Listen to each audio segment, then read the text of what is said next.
Bonjour Twitch, bonjour YouTube, alors que Maxime le Sage vient de nous combler de 10 subs. Merci beaucoup et qui est en train de la hype et lancer, c'est terrible. C'est sur un document, c'est sur donc une de nos vidéos. Vous devriez venir plus souvent sur les lives histoire YouTube. Même si ensuite vous les regardez à nouveau sur YouTube. Je rappelle que tout est rediffusé, bien évidemment. Donc Maxime qui offre à Xerk, The Berserker, Elto, Razor Casque, Petite Mousse, Mouchtre, Sociological Rabbit, pardon, Outperform, Silkran, Darnat Lysander. On remercie également d'ailleurs Maxime qui a repris son sub auparavant et on dit bienvenue à Username Already Taken qui s'est follow il y a à peine 1 heure, très certainement pour suivre les lives histoire. Donc, je suis en compagnie de Paul, j'aimerais juste rappeler que nous avons 76% de l'objectif pour passer en train de hype niveau 3, je dis ça, je pose ça. Et donc, Paul qui va nous accompagner, puisqu'aujourd'hui on ne parle pas de l'Empire romain, on va parler de l'Empire Han, et pas n'importe lequel, puisque c'est l'Empire Han oriental, enfin du moins c'est plutôt la dynastie des Han orientaux. Je vais essayer d'éviter de retaper dans le micro comme un sauvage. Quel bestiau. Et donc, effectivement, alors je vais peut-être couper le son des subs pour le coup. Ça sera... parce que sinon ça pourrait interrompre un petit peu les choses. Donc, là j'ai mis une image fort à propos, puisqu'on voit justement le dernier empereur et son impératrice douairière, justement, sur cette image. Alors lui, c'est l'avant-avant-dernier. C'est l'avant-avant-dernier, d'accord. Ok, autant pour moi. Oui, c'est vrai qu'il a un fils qui va effectivement être là aussi. Lui, c'est le paternel des deux derniers. Les deux derniers, d'accord. J'ai menti.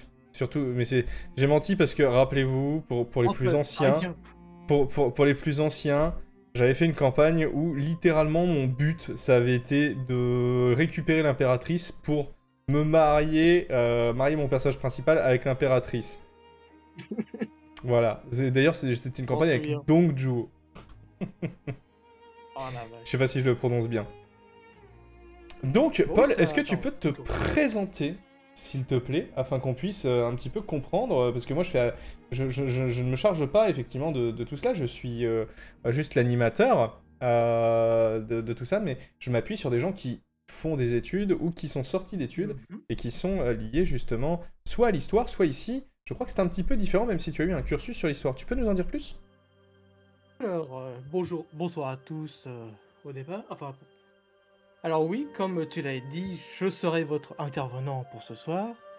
Alors, moi, effectivement, j'ai commencé une licence d'histoire il y a de ça plusieurs années, mais pour des raisons personnelles, je me suis détourné de cette voie pour me réorienter vers la culture chinoise. Donc, si je comprends bien, tu fais des études de chinois maintenant, c'est ça? C'est ça, c'est ce qu'on appelle une LLCE, langue, littérature et culture étrangère. D'accord. D'accord. Est-ce que les études générales SP, HGGSP, ça compte? Si tu en tires un diplôme, je connais pas bien les cursus là-dessus, donc on pourra en reparler, Montgomery. On pourra en parler, mais en off. Hola à tous, mais c'est mon cac, non? C'est exactement ça, c'est Cac Jojo, tout à fait, Aka le mandarin qui va être là. Donc, si je comprends bien, tu es en études de chinois, enfin de culture et langue chinoise, plutôt, on va dire ça comme ça, et tu es en 2e année. Après, pour refaire... Oui, c'est ça. Ok. Pour faciliter les choses, je dis juste que je suis en études de chinois, comme ça c'est fait. D'accord. Les gens ne se prennent pas la tête. Et alors, ça mène vers quoi, tiens, s'il y a des gens qui pouvaient être intéressés éventuellement? Oula. C'est toute une généralité, je suppose. En gros, t'as d'abord une licence et après ça, tu peux te spécialiser dans divers registres avec le master? Oui, après, tu vois, comme dire, je suis pas, comme dire, la personne le plus au fait à ce niveau-là, tu vois. D'accord. Je suis pas non plus le conseiller d'orientation. Donc, non, les enfants, vous ne pouvez pas prendre rendez-vous avec moi pour savoir quel métier vous pourrez faire avec... Je suppose que dans un an, tu seras un petit peu plus au fait, peut-être. Oui. Parce que comme tu arriveras au bout de la licence, j'imagine que c'est une licence? Et ça. Ok. Oui, là, je suis en 2e année de licence. Ok. Après, à voir si je fais un master. Bon. Qui verra... Enfin, qui vivra, verra. Qui vivra, verra. Et donc, c'est parti pour... Hop, ce petit point sur les Han orientaux, les origines jusqu'au turban jaune. Je te laisse introduire. Enfin, j'ai fait l'introduction. Je te laisse y aller. À mon tour. Alors, maintenant que je me suis présenté, je vais faire la même chose avec le sujet de ce soir, qui sont les Han orientaux, des origines jusqu'au turban jaune. Si j'ai choisi cette borne chronologique, c'est tout simplement parce que cette période est ce qui précède toute l'intrigue de la période des Trois Royaumes, celle que vous connaissez bien si vous jouez à Total War Three Kingdoms. Ok. Mais, justement, pour connaître cette intrigue, il est fondamental de comprendre ce que sont les Han orientaux. Et pour cela, je vais passer à la partie bibliographie, qui est le deuxième slide. Très bien. Alors la partie bibliographie qui, comme je te l'avais dit, s'affiche bel et bien avec le i de bibliographie en dessous. Mais bon, c'est pas grave. Ouais, ça c'est bizarre parce que moi j'ai pas de soucis. Bon, j'imagine que c'est en rapport avec les formats. Yes. Bref. Donc là, en fait, si je comprends bien, ça c'est toute la bibliographie dont tu t'es servi pour préparer ce sujet aujourd'hui avec nous. En effet. Alors justement, comme vous pouvez le voir, il y a 5 livres sur lesquels je me suis basé. Même si pour ce présent exposé, je me suis surtout basé sur les 3 premiers. À savoir... Alors ici, je vous les ai classés par ordre de facilité de compréhension pour un profane. Par exemple, le premier œuvre qui est L'histoire de la Chine ancienne et impériale de Damien Chaussand, c'est le plus simple à aborder. C'est un petit livre qui vous résume parfaitement l'histoire de la Chine ancienne jusqu'à 1912 avec la chute de l'empire des Qing et l'avènement de la République chinoise. Okay. Ensuite, vous avez la trilogie de Jacques Gurney, qui est Le Monde chinois, qui est un petit peu plus complet, et qui va jusqu'à nos jours. Ah, de l'âge de bronze, tiens donc. De l'âge de bronze au Moyen-Âge. Ah, ça m'intéresse l'âge de bronze. T'imagines une expansion, maintenant qu'ils vont rajouter la Mésopotamie dans Pharaon, une expansion qui va sur l'Inde et la Chine. Oh, dingue. Ce serait rigolo. Alors là, ça va être particulier parce que tu vois, l'art de la guerre en Chine de l'âge de bronze est singulier. Mais bon, on n'est pas ici pour en parler. Si tu veux, on peut faire un autre truc sur les Shang. Mais oui. Du coup, le troisième livre, c'est sur lequel je me suis le plus basé, notamment au niveau de l'organisation de l'exposé. Et lui, il est extrêmement bien complet. Il est... Comment dirais-je ? Il y a toutes les infos nécessaires dessus, mais qui ne va pas dans les méandres des détails, à en faire perdre conscience le profane venu. D'accord. Ensuite, le quatrième livre, qui est également de Damien Chaussand, Des Trois Royaumes Jin. Alors lui, il est un petit peu plus particulier, parce que je vais en parler beaucoup plus tard si on doit faire un exposé sur la période des Jin avec le clan Sema. Oui, parce que là, effectivement, ça concerne plutôt le DLC 8 Prince, si on regarde. Et ça. Où là, dans ce livre, comme dire, on voit comment est-ce que le clan des Sema légitime son pouvoir. Parce que c'est paradoxal. Enfin, c'est une dynastie qui s'est basée sur... comment je pourrais le dire ? Sur une prise de pouvoir. Ah. Mais bon. Ok. Et le tout dernier, alors là, c'est mon Saint Graal. C'est vraiment le livre que j'aime le plus dans cette bibliographie. Seigneur de guerre impériale, une biographie de Cao Cao de 155 à 220 avant Jésus-Christ. Après Jésus-Christ. Et oui, lui c'est vraiment mon petit chouchou. Alors par contre, lui, c'est également le plus compliqué à aborder. D'accord. Pourquoi déjà ?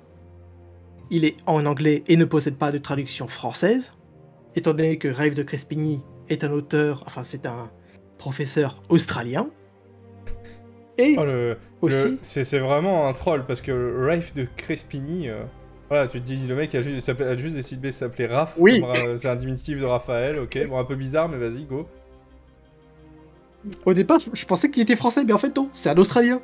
Ok. Tu t'es dit, excuse-moi mec, tu t'es perdu, c'est oui, pas ici la France. Les ancêtres se sont perdus dans un bagne anglais, et du coup on finit en Australie. Littéralement. Et oui. Et autre souci avec ce livre, c'est le prix. Oh là, ouais. Parce que, oui, parce qu'on dépasse les 200 € pour l'avoir. À l'époque, j'ai casqué pour l'avoir, ce fichu Oui, livre. parce qu'il me semble que tu as une bibliothèque aussi qui est assez complète Oui. là-dessus. Si je me rappelle bien, effectivement, j'avais vu lors d'une petite visio conf ta bibliothèque derrière toi. Et je crois qu'il y a 8 étages de bibliothèque dédiés à la Chine. Alors, moi, j'ai 2 étages. Ah, 2 étages. Ah, ça va. Tout Parce n'était pas qu'après, que tu des vois, livres sur la j'ai... Chine. Ouais, voilà. Ah non, parce que Fallait laisser la place j'ai pour énormément Jojo. de livres classiques. Fallait laisser de la place pour Jojo Bizarre Adventure. Ah non, moi, les mangas, c'est pas mon truc, Ah ouais malheureusement. Parce que moi, tu vois, c'est surtout des gros classiques du style Marguerite Yourcenar, Albert Camus, etc. Mm. Enfin bref. Alors, j'ai une question dans le chat, Oui. mais tu me diras si on y répond à la fin. L'âge de bronze en Chine, c'est pas décalé dans le temps par rapport à nous? Alors pour le coup, non, je crois pas. Alors, faudrait que je Autant revoie dire les dates. autant dire que le Moyen-Âge japonais, c'est en même temps que nous, c'est d'un ridicule confondant. Mais effectivement, pour l'âge de bronze chinois, je pense que c'est le même. C'est à peu près le même. Faudrait que je revoie les dates pour le coup. Oui, parce que t'es Parce pas... que l'âge de bronze a dépassé la période des Shang pour déborder sur l'autre dynastie royale qui est celle des Zhou. Celle dont je t'avais parlé hier, qui a régné plus de 1000 ans sur la Chine. Bref. Faut voir s'ils ont un effondrement au même moment. Voilà, parce que 2100 avant Jésus-Christ, là on est en plein âge de bronze comme pour nous. Sachant qu'on a vu que notre âge de bronze à nous, enfin en tout cas l'âge de bronze méditerranéen, il a pris fin, si je dis plus de bêtises, c'était... Je revise mes dates, c'était en 1700 je crois avant Jésus-Christ, l'effondrement de l'âge de bronze. Ouais, il faudrait voir, parce que 2100, en Chine, c'est aussi la fin du néolithique. Ah oui, d'accord, oui. C'est ça, ouais. On commence à avoir des débuts de... Comment dire, je dirais pas de civilisation, mais disons que c'est c'est plus conséquent, on va dire. Voilà. Donc, la partie bibliographie est passée. On peut passer maintenant à l'Empire des Han orientaux et ses provinces, en 189. Avec une petite carte, parce que j'imagine indubitablement que vous n'êtes pas spécialement au fait de la géographie chinoise, etc. Alors justement, pourquoi est-ce qu'on les appelle les Han orientaux? Tout simplement parce que la dynastie Han se divise en deux. Vous avez d'abord les Han occidentaux, ou Han antérieurs, qui ont régné à Chang'an, qui est la capitale de l'Ouest. Voilà. Entre-temps, vous avez quelqu'un qui a renversé les Han pour faire sa propre dynastie, qui est celle des Xin, mais ça on verra ça un petit peu plus tard. Et après le retour des Han orientaux, qui eux vont s'installer à Luoyang, qui est la capitale de l'Est. Voilà. Ensuite, on peut passer à la liste des empereurs, pour vous donner une petite idée de la situation, avec comme départ Guangudi de 25 à 57, à Xiandi, qui a régné de 189 à 220. C'est justement cette borne chronologique qui va nous servir aujourd'hui. Et comme vous pouvez le voir ici et là, il y a quelques dates de règne extrêmement courtes, notamment les deux empereurs Shaodi qui ont à peine régné 1 an, même pas. Alors justement, comme tu le sais, on découpe les lives en plusieurs parties pour les rediffuser sur YouTube. En gros, il faudra que tu me dises à quel moment ça serait opportun de faire le cut, justement, de dire que cette partie-là elle est terminée. Donc par exemple, si on doit partir de Guangudi, jusqu'où c'est intéressant jusqu'à ce qu'on s'arrête, et qui serait une scission... plutôt... Enfin, une vraie scission, on va dire. Est-ce que tu vois un découpage qui peut être fait là-dedans? Alors là, je dois admettre que je n'y ai pas spécialement pensé à ce niveau-là, parce que... alors du coup, je te propose un truc, c'est simple. Je ferai un découpage... en fait... comment expliquer ça? Temporel. C'est-à-dire que si je vois que ça fait environ 1 heure qu'on est dessus, là il est 21h38, donc je verrai quand on arrivera à 22h pour faire un découpage du coup. Ok. Parce que justement, je ne savais pas trop comment ça allait s'organiser. Est-ce qu'il y aura assez de matière pour tes rediffs? Ça, Ah aussi, il y on aura verra. toujours de la matière, j'en suis sûr. Oh oui. Bon. Il est dit par Alors, hasard est-ce que les règnes de qu'on- Shangdi et de JD ont été bridés. Oh C'est terrible. Tout de suite des Au insinuations. secours. Oh là là. Ah bah ça commence par les Michel Leb. Ouais. Et Bon. si on peut éviter les blagues Michel Leb et Kev Adams dans le chat, s'il vous plaît. Oh la vache. Et les blagues, même si elles sont très certainement copiées, de Gad Elmaleh également. Du coup. J'en ai des sueurs froides. Bon. Ouais. Maintenant, on va passer à Gong Widi. Et oui. Il faut bien que... Comment dire? Que l'on parte de quelque part. Tout à fait. Ah, le texte ressort un petit peu du cadre, hélas. On n'aura Ah pas tout là le là test. là là. Mais c'est pas grave. Bon, c'est après- c'est la première fois que qu'on y après, va avec tes c'est- PowerPoint. Donc la prochaine fois, je pense qu'on essaiera de fonctionner avec Photoshop pour préparer les trucs et les poser dans le PowerPoint à la fin. Ouais. Bon, soit. Alors, pour commencer, comme je vous l'ai dit auparavant, il y a quelqu'un qui a coupé la dynastie des Han en deux. Et cette personne, c'est Wang Mang, qui, pour vous résumer le personnage, était un membre du clan de l'impératrice du dernier empereur occidental. D'accord. Celui-ci, Donc là, on est à la fin si je comprends bien, les Han occidentaux, c'est déjà fini. c'est ça oui, c'est lui Ok. qui va y mettre à terme, D'accord. enfin qui va y mettre fin. Pardon, excuse-moi. Vas-y, je te laisse reprendre. Oh non, il n'y a pas de souci, c'est une bonne intervention. Donc, cette personne, c'est un Confucéen convaincu, c'est la personne qui est parfaitement au fait des grands classiques de l'époque. Mais, il va faire plusieurs mesures qui ne vont pas forcément être très pratiques. Mais ça, je t'en avais parlé autrefois, c'est notamment les nouvelles monnaies. Parce que oui, Wang Mang, à ce niveau-là, était extrêmement versatile.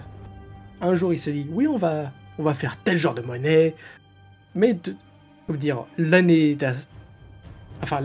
suivante, il va dire, oh, finalement, je vais changer de monnaie. Ah oui, d'accord. Donc en fait, le mec, l'année 3, il a décidé c'était des cailloux pour la monnaie. Et l'année 4, il dit non, mais maintenant, c'est des coquillages. Eh ben, c'est pas des c'est connos littéralement qui parlent ça de coquillages. Oh la vache. C'est pas des connos qui parlent de coquillages parce que justement, les coquillages, c'était les premières monnaies en Chine. Ah ouais. Ok. Putain, Oui. ça devait tellement être relou C'est des pour les causes. mecs qui vivaient en plein centre. Ah bah c'est... Faut que j'aille au fleuve Et pour récupérer des coquillages. des coquillages d'eau douce. Putain, Mais bon. ça vaut moins cher Avec que le lui. coquillage de mer, lui. Et mon couteau, tu l'as vu mon couteau? Ah, d'accord. Tu l'as vu? Oh l'enfer, quel enfer. Ah, Et donc le l'inflation sur le couteau du ouais. coquillage. Mais du coup, la vache, donc le gars il décidait de changer de monnaie comme de slip. Très bien. Oui. Génial. Il y a également une autre mesure qui leur rend très impopulaire, c'est la fin de l'esclavage. Ok. Alors, faut pas s'y méprendre, sous les Chinois, c'était un esclavage économique. Hein. Il faut savoir que si vous ne pouviez tout simplement pas rembourser vos dettes, eh ben vous devenez l'esclave de votre débiteur qui rachète vos dettes. D'accord. Ah, c'est une technique qu'ils connaissent Mais- encore très bien, ça. Ah oui, ça c'est... c'est toujours Chinese qualitat. Et c'est ce qu'ils font, c'est ce qu'ils ont fait par exemple avec le Sri Lanka, mais on dévie. Oui, C'est let's go, Oui. vas-y. on dérape, capitaine. Hmm. Mais cette mesure va être rapidement abandonnée, tout simplement parce que les locaux, enfin les notables locaux, vont s'y opposer farouchement, parce que c'est quand même un signe de richesse, de prestige, etc. Et puis c'est du clientélisme en fait, quelque part. Oui, C'est-à-dire que Tout la à fait. personne est ton obligé et c'est pour ça qu'elle bosse pour toi, parce qu'elle est ton obligé jusqu'à la fin, quoi. et encore, bah tant que j'y pense, ce n'est même plus du clientélisme. Tu deviens sa propriété, le temps de rembourser tes dettes. Ah oui, donc non, ouais, c'est pas Le du maître clientélisme. avait littéralement la vie, C'est du pouvoir servage de en vie et fait. de mort. Oui, tout à fait, c'est Oui, du c'est- servage à ce C'est niveau-là. du servage, c'est pas du clientélisme, pardon. Non, t'inquiète. Donc, il y a également un autre événement majeur qui va perturber ce nouveau règne, parce que oui, Qin en chinois, ça veut dire nouveau. Qin, c'est la nouvelle dynastie après les Han. Et cet événement majeur, c'est le débordement du fleuve jaune. Pour ceux qui ne le savent pas, le fleuve jaune est un fleuve extrêmement instable. Alors, il est Tout où au sur long de la, l'histoire. sur la carte, là, pardon? Alors, est-ce que tu vois Luoyang? Je vois Luoyang, effectivement. Voilà. Donc tu vois, c'est le c'est le fleuve qui est au-dessus. C'est D'accord, qui Luoyang, remonte en deux c'est bras, ici. D'accord. oui, ça. Eh ben, dis-toi que le fleuve jaune, à certains moments de l'histoire chinoise, ne va non pas dans le nord de la péninsule, que tu vois sur la carte qui est le Shandong, mais dans le sud. Attends, quoique. Ah, il va vers Guanling, par exemple? Par exemple, oui. Il oui. rejoint des fois ouais. Ah oui, le fleuve jaune, c'est vraiment... Ah ouais, Et non, parce c'est que très énervé. je commence à voir par rapport à la carte de Flow Kingdoms, et effectivement, ça fait aucun sens. C'est- Oui, c'est pour ça que quand tu vois des différentes cartes chinoises, tu Mhm. vois que comment dire, l'aval du fleuve jaune, il est extrêmement différent d'une période à l'autre. Ok. Par exemple, sous les Ming, c'est là où il est très proche du Yangtze, qui est l'autre grand fleuve chinois. Mais lui, il n'a pas comment dire, de déviation aussi violente que le fleuve jaune. Et ceci est dû au limon qui s'accumule dans le lit de la rivière et qui finit par rompre les digues. Donc de ce fait, qui dit débordement du fleuve jaune, dit pénurie alimentaire, parce que t'imagines bien que quand tu as un fleuve qui déborde partout sur les terres, bah tes plantations, elles sont cannées, et non pas Guillaume. De ce fait, Wang Mang refuse d'ouvrir les greniers impériaux, qui D'accord. d'habitude, tu vois, c'est là où on stocke la nourriture durant les grands événements cataclysmiques comme celui-ci. Mhm. De ce fait, tu as de nombreuses ligues paysannes qui se lèvent, dont les deux plus célèbres sur la carte, ce sont les Chemei, les sourcils rouges, et les Lulin, la forêt verte. D'accord, donc on les voit ici, hein, c'est les sourcils rouges et la forêt verte. D'accord, mais à chaque fois, les mecs, ils ont besoin de prendre une force, quoi. C'est des Power Rangers.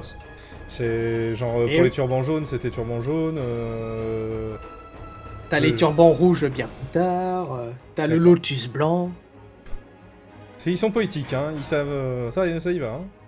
Au moins il y a de la couleur, c'est Ouais, varié, c'est pas triste. c'est pas triste, quoi. Combien d'habitants en Chine à cette époque à la louche, nous est-on demandé? À la louche, alors il me semble que... Ah, attends, ou alors Oui. je vais la garder et puis on abordera les questions tout à l'heure. Et effectivement, par contre, on va attendre parce qu'il y a une page de pub qui va commencer dans une Ah, petite minute. Donc je suis en train de stocker les questions. Si vous avez envie de poser vos questions, c'est le moment.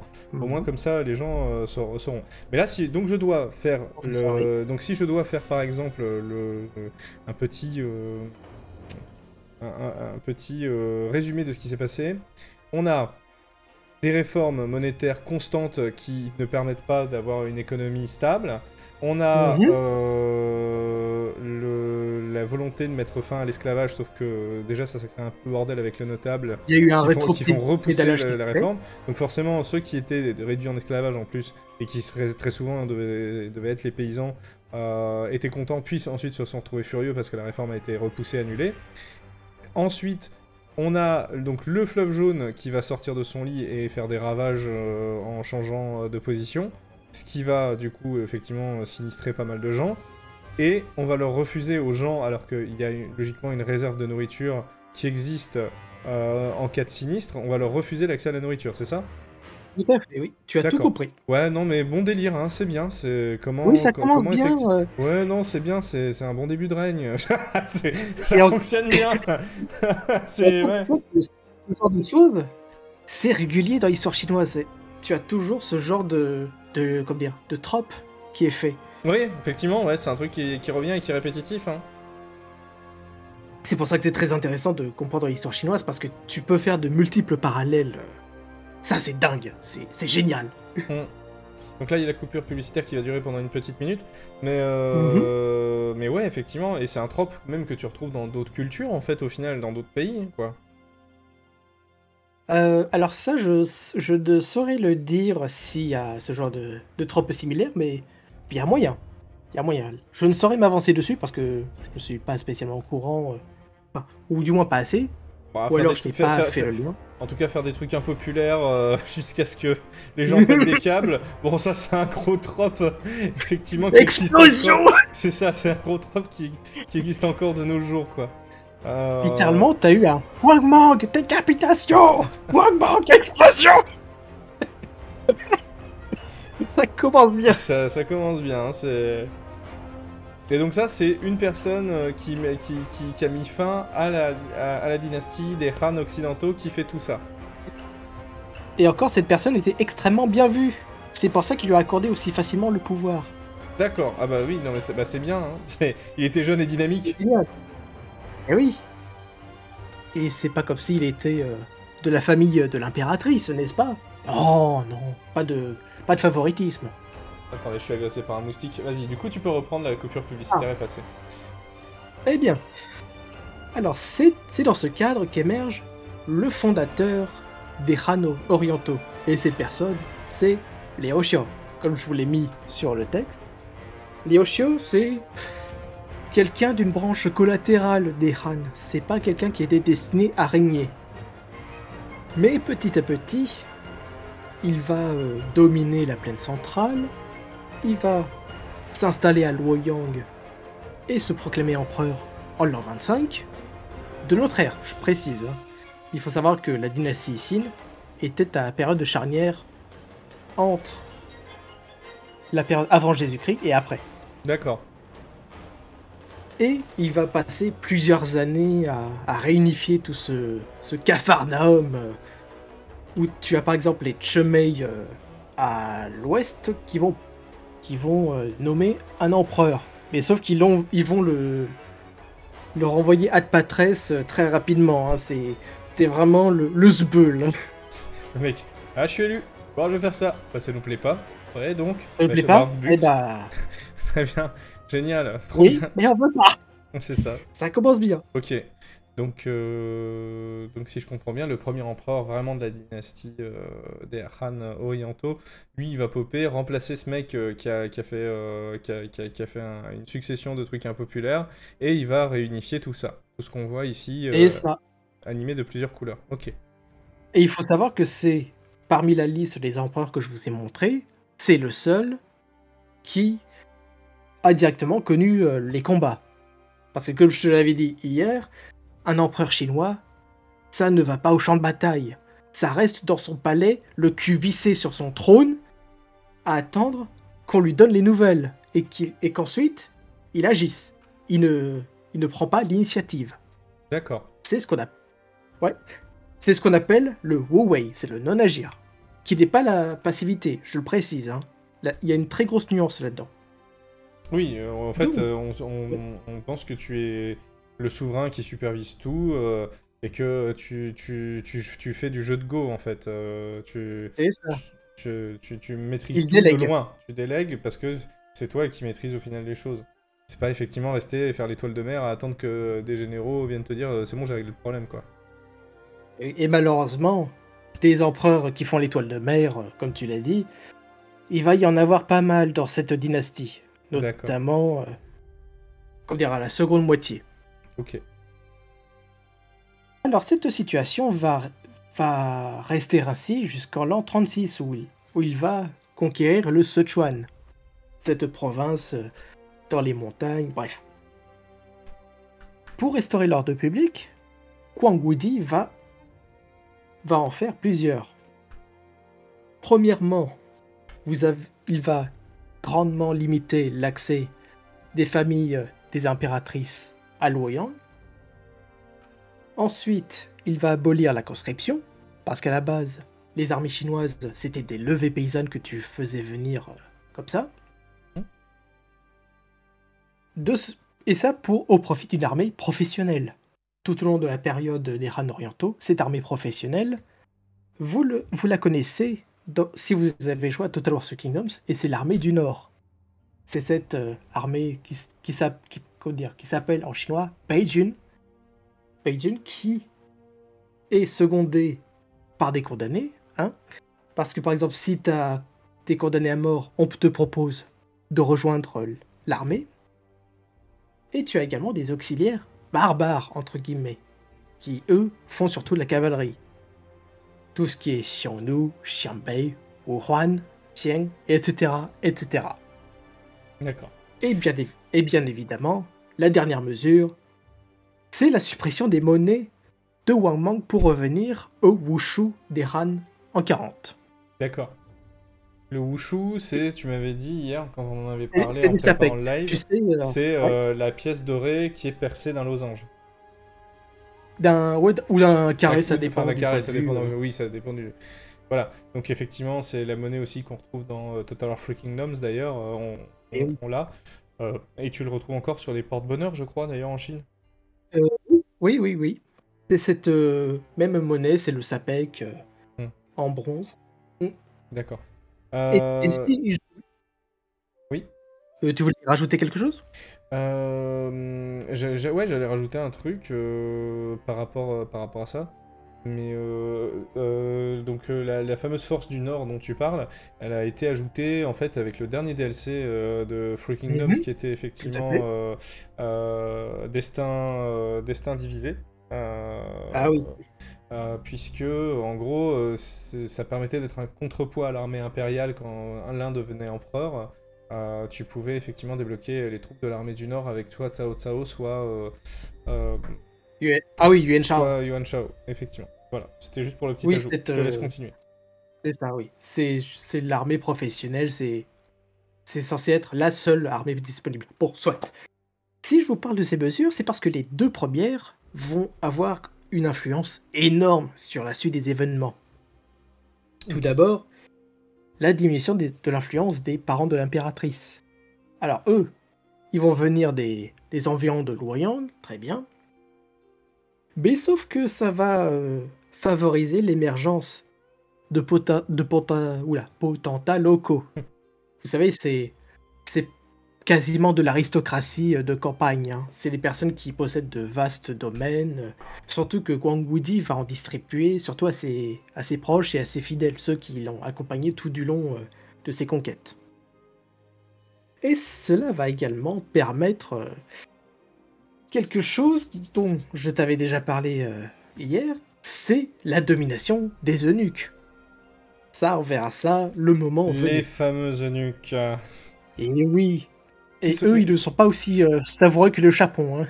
Et c'est et c'est marrant parce que ça aussi c'est quelque chose qui revient dans beaucoup de cultures en fait les eunuques. Hein. Ben oui. Mais enfin les eunuques dans la politique. Par exemple là je suis en train de lire un bouquin sur l'Assyrie. Mais c'est pareil, hein, les Mhm. Assyriens ils ont mis en place justement tout un truc avec les eunuques. Donc pour gérer le pouvoir et je sais pas comment tous les peuples ont eu la bonne idée, la gracieuse idée de faire ça. Oh, tu sais, pour garder des gynécées, c'est toujours pratique, hein. Oui, Comme effectivement. ça, Quand tu veux que personne ne t'as baisse ta des, femme, t'as des effectivement, dons de c'est plus confiance. pratique. Oui. Hein. Et j'ai baisé la sienne, mais il a pas baisé la mienne. C'est ça, c'est pas... Quel enfer. Ça Euh, commence. c'est terrible. Ok, donc c'est... Je te laisse poursuivre. Hein, donc, Bien sûr. Donc, après les eunuques, il y a également la conscription. Alors, effectivement, c'est très intéressant si tu veux rétablir l'ordre public. Après tout, quand tu as un pays qui est dévasté, qui a connu je ne sais combien de misères, de guerres, hmm, très bien, c'est très bien. Mais sauf que le problème, c'est que il y a besoin de rétablir l'ordre dans tel endroit, eh ben, tu es obligé de faire appel à l'armée qui est censée être aux frontières et pas à l'intérieur des terres. hmm, Alors que l'avantage de la conscription, tu fais venir tout le monde et tu lattes les glaouis des rebelles. c'est une bonne chose. C'est une bonne idée. Maintenant qu'on a parlé de la situation intérieure sous Gwangwudi, on va passer au slide suivant. Et la situation Où là, extérieure, du coup? Oui, là, Ah ouais, on va parler situation frontière. de la situation aux frontières. Où Pour là, ça. justement, en Ça a tant l'air chouette. qu'illustration, Oui, ça a l'air super génial. Où là, justement, je vous ai montré... Enfin, je vous montre comment dirais-je, on a retrouvé ça dans des tombeaux Han, où on montre des campagnes chinoises contre Xiongnu notamment. D'accord, les Xiongnu, ouais. Tu peux recruter d'ailleurs des Xiongnu avec... je crois que c'est... je sais plus si c'est... Ah, comment il s'appelle Alors, les euh, Xiongnu, ils ont été introduits avec Sima Lun dans Eight Princes. Ok, C'est lui qui a été le premier à pouvoir en recruter. Et après, ils ont étendu ça avec Yuan Shao. Ce qui est bien fait parce que, justement, parce que ses fils, ils vont se réfugier, non pas chez, par exemple, un tel en Chine, mais chez les Wuhan, qui sont une autre tribu, un autre peuple nomade du Nord. d'accord. Et ben ensuite, avec cette instabilité politique, les Xiongnu, qu'est-ce qu'ils vont faire? Eh ben ils vont en profiter. Ils vont voir l'empire chinois être dans un sbeul pas possible pour se faire toujours plus de pognon. Ils vont lancer de nombreuses incursions, notamment dans le Bingzhou, qui est l'une des provinces du Nord. Mais malheureusement, ces vagues incessantes de pillage, ça va forcer les Chinois en place à migrer à l'intérieur de l'Empire. Ah oui, Et malheureusement, ils quittent carrément en fait oui. les provinces du Nord, ils préfèrent fuir plutôt que de rester en se disant que l'armée va gérer, etc. Et pour éviter de se faire buter ou de se réduire en esclavage, parce que les Xiongnu, tout comme les Chinois, pratiquent l'esclavage. Hmm, Ensuite, en 48, il va y avoir un petit changement chez les Xiongnu. Il faut savoir que les Xiongnu, c'est un régime bicéphale. Vous avez un roi de gauche et un roi de droite. C'est littéralement comme ça qu'il s'appelle. Hein. Vous avez le bon roi de la droite et le Shan Yu de la gauche. Bref. terrible. Je suis Pas Sarkozy de... et je suis Hollande. Imagine, C'est incroyable. le Han Non Hollande. mais oui, pardon, je suis désolé, ça m'a Non échappé parce mais que j'ai vraiment imaginé c'est le une très belle truc. perche. T'imagines, tu vois Sarkozy et Hollande faire des chants de gorge. Non, attends, oh l'enfer. Donc, dans cette dissension, vous avez un groupe de Xiongnu qui vont s'établir sur les anciennes terres Han du Bingzhou. Ces Xiongnu, ce sont les Xiongnu du Sud ou les méridionaux, qui eux vont se siniser petit à petit, qui vont prêter allégeance à l'empereur. Hmm. Et c'est également là qu'on retrouve un autre trope commun. C'est très bien, si on n'arrive pas à battre les barbares du Nord, on va les siniser en leur envoyant par exemple des princesses chinoises, des produits de luxe, ce qui dans l'ensemble marche plutôt bien. Parce que avec ceci, vous avez une relation de dépendance. Ouais. Forcément, comme les terres du Nord, ben, c'est pas les zones les plus propices à l'agriculture, hein. C'est plutôt du pastoralisme, du nomadisme, etc. Et de la chasse. Donc ouais, Avec cette... autant leur permettre de Ouais. rester et surtout en fait en profiter pour leur dire bah vous vous installez, vous allez commencer à dépendre de notre commerce, vous allez Mhm. commencer à dépendre de notre population et de nos et C'est intégrer ça. nos traditions et nos cultures parce que vous allez vouloir nous ressembler, Vous allez etc. être de bons petits Chinois. D'accord. C'est littéralement ça. Ok, effectivement, du coup c'est un trope effectivement que l'on retrouve même encore aujourd'hui. Oui.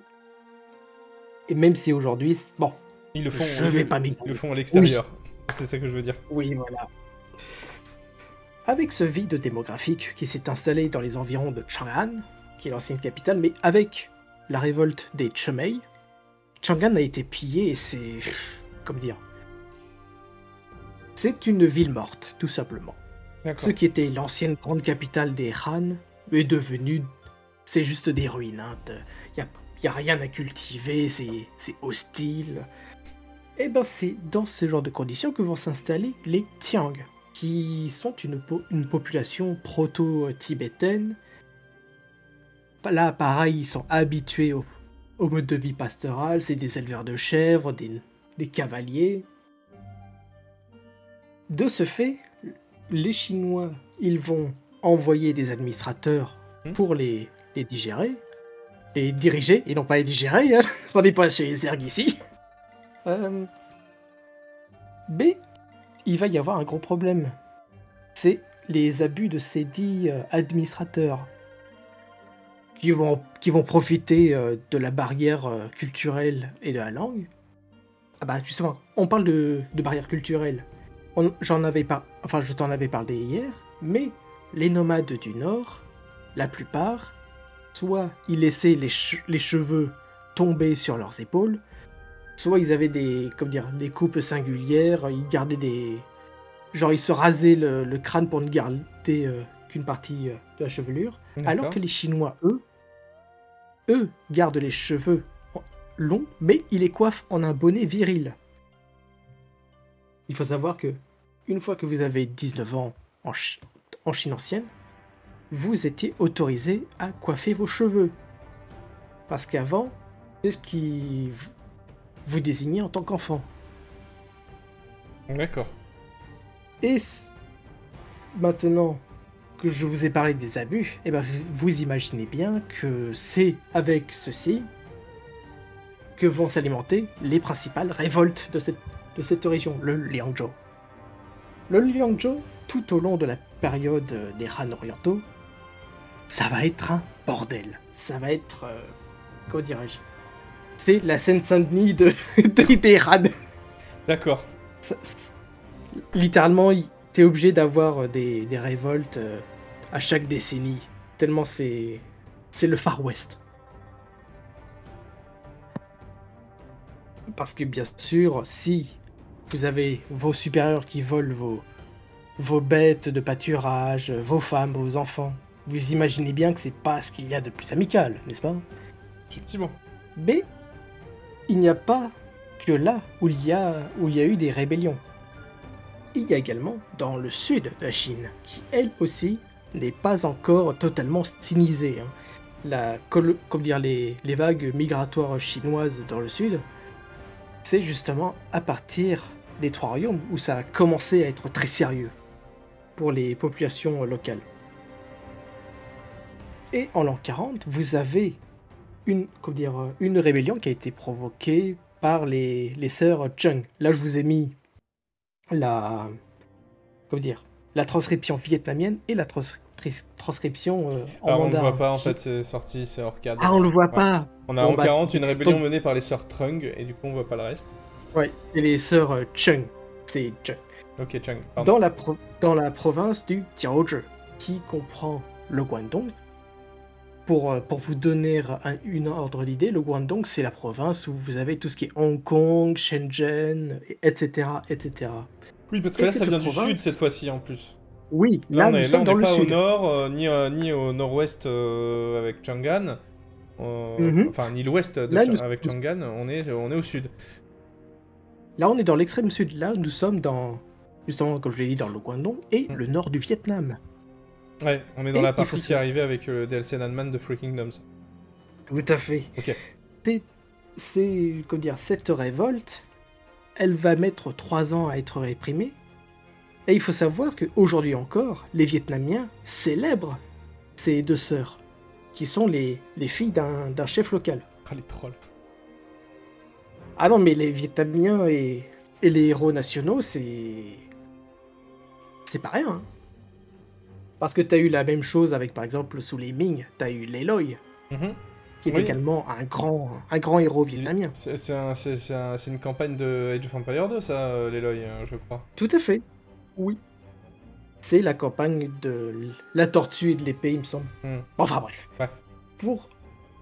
Une fois que je vous ai parlé de la situation frontière, vous avez le contexte global de l'époque.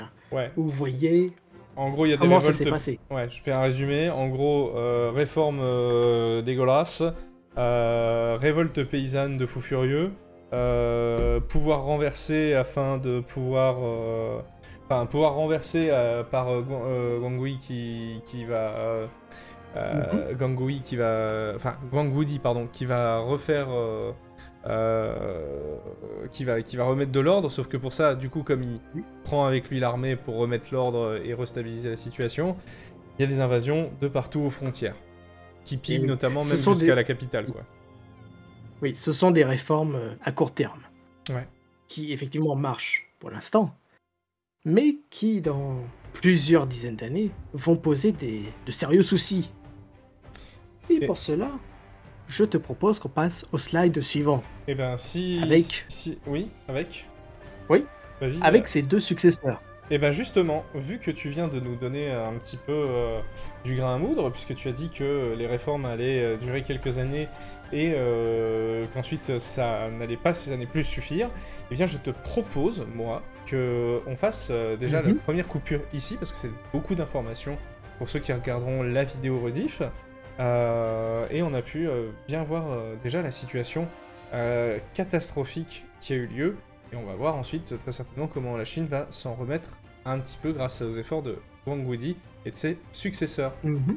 À plus tard YouTube, Twitch, vous restez.